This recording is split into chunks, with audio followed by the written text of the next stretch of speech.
Este video es para todos aquellos padres que tienen hijos nacidos en Estados Unidos y todavía no tienen su pasaporte americano.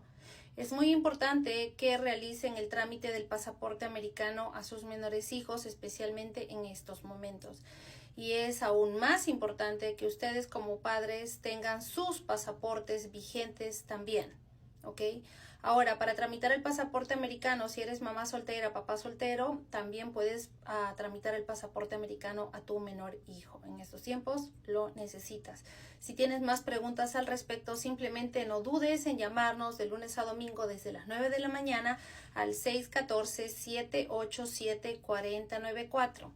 Pasaporte para tus niños, 614-787-4094. Tramita de una vez los pasaportes americanos. No esperes a que las cosas empeoren para tramitar sus pasaportes a tus menores hijos. Llámanos.